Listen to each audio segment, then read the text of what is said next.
ಸಂಸ್ಕಾರವಂತ ಪ್ರಜೆಯಾಗಿ ದೇಶಕ್ಕೆ ಕೊಡುಗೆಯಾಗಿ ಕೊಡುವಂತ ಪ್ರಮುಖ ಪಾತ್ರ ತಾಯಿದಾಗಿದೆ ಅಲ್ವಾ. ನಾವೆಲ್ಲರೂ ತಾಯಂದಿರು ಆ ಮಗುವಿಗೆ ಚಿಕ್ಕ ವಯಸ್ಸಿನಲ್ಲೇ ಏನು ಸಂಸ್ಕಾರ ಕೊಡಬೇಕೋ ಆ ಸಂಸ್ಕಾರವನ್ನ ಕೊಟ್ಟಿದ್ದೇ ಹಾದಲ್ಲಿ ನಮ್ಮ ದೇಶಕ್ಕೆ ಏನ್ ಬೇಕೋ ಅದು ಖಂಡಿತವಾಗ್ಲೂ ಸಿಕ್ಕೇ ಸಿಗುತ್ತೆ. ಈ ಕೊನೆವರೆಗೂ ಆ ಮಗುವನ್ನ ಪೋಷಣೆ ಮಾಡ್ಬೇಕಾಗಿಲ್ಲ.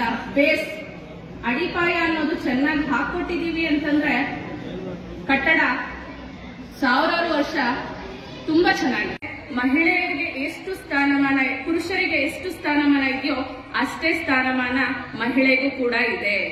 ಯಾಕೆ ಅಂದ್ರೆ ಪುರುಷ ಎಷ್ಟು ಅವಧಿ ಹೊರಗಡೆ ಹೋಗಿ ದುಡ್ಕೊಂಡು ಬರ್ತಾರೆ, ಮಹಿಳೆಯನ್ನು ಅಷ್ಟೇ ಅವಧಿ ಹೋಗಿ ಹೊರಗಡೆ ದುಡ್ಕೊಂಡ್ ಬರ್ತಿದ್ದಾಳೆ. ಸೊ ಕ್ವಶನ್ ಮಾಡಿ, ಏನು ತಪ್ಪಿಲ್ಲ. ಆದ್ರೆ ಜಗಳ ಆಡೋದು ಬೇಡ. ಒಂದು ಸಕಾರಾತ್ಮಕ ಚರ್ಚೆ ನಡೀಬೇಕು, ತಿಳಿ ಹೇಳ್ಬೇಕು ಈ ರೀತಿ ಇದೆ ಸಮಾಜದಲ್ಲಿ, ಹೀಗೆ ಮಾಡಿದಾಗ ನಾವು ಕೂಡ ಮುಂದುವರಿಬಹುದು ಅಂತ ಹೇಳಿದಾಗ ಮನೆಯಲ್ಲಿರುತ್ತೆ. ಕೆಲವೊಂದು ವೈಯಕ್ತಿಕ ಕಾರಣಗಳು ಸಹ ಇರುತ್ತೆ. ವೈಯಕ್ತಿಕ ಕಾರಣ ಏನು ಅಂದ್ರೆ, ನಾನು ಇದನ್ನೆಲ್ಲ ಹೋಗಿ ಚರ್ಚೆ ಮಾಡಿದಾಗ ಜನ ನನ್ನ ಬಗ್ಗೆ ಏನ್ ಅನ್ಕೋತಾರೋ ಫಸ್ಟ್ ಅದನ್ನ ಬಿಡಿ. ಮಹಿಳೆಯರು ಯಾರು ಏನಾದ್ರೂ ಅನ್ಕೊಳ್ಳಿ, ನನಗೆ ಅಧಿಕಾರ ಇದೆ, ನನಗೆ ಹಕ್ಕು ಇದೆ ಅಂದಾಗ, ನಾನು ಅದನ್ನ ನ್ಯಾಯಯುತವಾಗಿ ಮಾಡ್ತಾ ಇದ್ದೀನಿ ಅಂದಾಗ ಯಾರು ಯಾವುದಕ್ಕೂ ಭಯ ಪಡಬೇಡಿ, ಧೈರ್ಯವಾಗಿ ಮುನ್ನುಗ್ಗಿ. ಇನ್ನು ಕೆಲವು ಕಡೆ ಏನ್ ಮಾಡ್ತಾರೆ, ಸರ್ಕಾರ ಹತ್ತಾರು ಯೋಜನೆಗಳನ್ನ ಮಹಿಳೆಯರಿಗೆ ಮತ್ತೆ ಮಕ್ಕಳ ಕಲ್ಯಾಣಕ್ಕೋಸ್ಕರ ಜಾರಿಗೆ ತಂದು ಅದನ್ನ ಅಭಿವೃದ್ಧಿ ಪಡಿಸ್ತಾ ಇದೆ. ಆ ಅಭಿವೃದ್ಧಿ ಪಡಿಸೋದ್ರಲ್ಲಿ ನಾವು ಕೇವಲ ಒಂದು ಕೈಯಿಂದ ಚಪ್ಪಾಳೆ ತಟ್ಟೋದಕ್ಕೆ ಸಾಧ್ಯ ಆಗೋದಿಲ್ಲ ಅನ್ನೋದನ್ನ ಕೇಳಿದೀವಿ.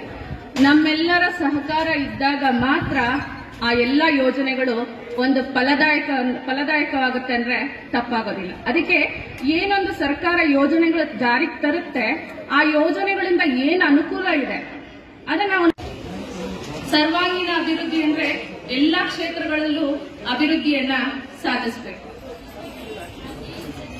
ಎಲ್ಲಾ ಕ್ಷೇತ್ರಗಳನ್ನ ಗಮನಿಸಿದಾಗ ಅತಿ ಮುಖ್ಯವಾದ ಕ್ಷೇತ್ರ ಅಂತ ನನಗನಿಸಿದ್ದು ಮಹಿಳಾ ಮತ್ತೆ ಮಕ್ಕಳ ಅಭಿವೃದ್ಧಿ ಕ್ಷೇತ್ರ. ಈ ಸಾಹಿತ್ಯ ಸಮ್ಮೇಳನದಲ್ಲಿ ಸಾಮಾನ್ಯವಾಗಿ ಕನ್ನಡ ಸಾಹಿತ್ಯಕ್ಕೆ ನಾಡು ನುಡಿಗೆ ಪ್ರಾಶಸ್ತ್ಯವನ್ನ ಕೊಟ್ಟಿದ್ದಾರೆ. ಆದ್ರೆ ಈ ಸಾಹಿತ್ಯ ಸಮ್ಮೇಳನದಲ್ಲಿ ಮಹಿಳಾ ಮತ್ತು ಮಕ್ಕಳ ಸಂರಕ್ಷಣೆ ಕುರಿತು ನನಗೆ ಮಾತಾಡೋದಕ್ಕೆ ಅವಕಾಶ ಕೊಟ್ಟಿದ್ದಾರೆ ಅಂತಂದ್ರೆ ಇದು ಸಂತಸದಾಯಕ ಸಂಗತಿಯನ್ನ ತಪ್ಪಾಗಲಿಲ್ಲ. ಸಾಮಾನ್ಯವಾಗಿ ಕನ್ನಡ ಸಾಹಿತ್ಯ ಸಮ್ಮೇಳನ ಅಂದ ತಕ್ಷಣ ಕೇವಲ ಕನ್ನಡಕ್ಕಾಗಿ ಏನೇನು ಹೋರಾಟ ನಡೆಸಿದ್ದಾರೆ, ಕನ್ನಡದಿಂದ ಏನು ಉಪಯೋಗ ಇದೆ, ಕನ್ನಡವನ್ನ ಹೇಗೆ ಬಳಸಬೇಕು, ಎಲ್ಲಿ ಬಳಸಬೇಕು, ಇಷ್ಟೇ ಮಾತಾಡ್ತೀವಿ, ಇಷ್ಟನ್ನೇ ಚರ್ಚಿಸ್ತೀವಿ. ಆದ್ರೆ ಇಲ್ಲಿ ಈ ಒಂದು ಕ್ಷೇತ್ರಕ್ಕೂ ಸಹ ಪ್ರಾಶಸ್ತ್ಯವನ್ನ ಕೊಟ್ಟು ಇದನ್ನ ಎತ್ತಿ ಹಿಡಿತಿದ್ದಾರೆ ಅಂದ್ರೆ ಇವ್ರಿಗೆ ಒಂದು ಚಪ್ಪಾಳೆಯನ್ನ ಸಲ್ಲಿಸಬೇಕು ಅಂತ ಇಷ್ಟಪಡ್ತಾ ಇದ್ದಾರೆ. ಈ ಮಹಿಳಾ ಮತ್ತು ಮಕ್ಕಳ ಸಂರಕ್ಷಣೆ ಸಮ್ಮೇಳನ ಅಂದ ತಕ್ಷಣ ನಮಗೆ ನೆನಪಾಗ್ತಕ್ಕಂಥದ್ದು ಕನ್ನಡ ನಾಡು ನುಡಿ.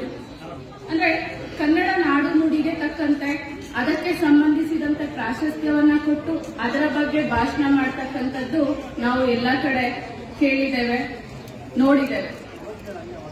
ಆದ್ರೆ ಒಂದು ದೇಶ ಅಥವಾ ಒಂದು ನಾಡು, ಅಲ್ಲಿರ್ತಕ್ಕಂಥ ಜನರು ಅಭಿವೃದ್ಧಿ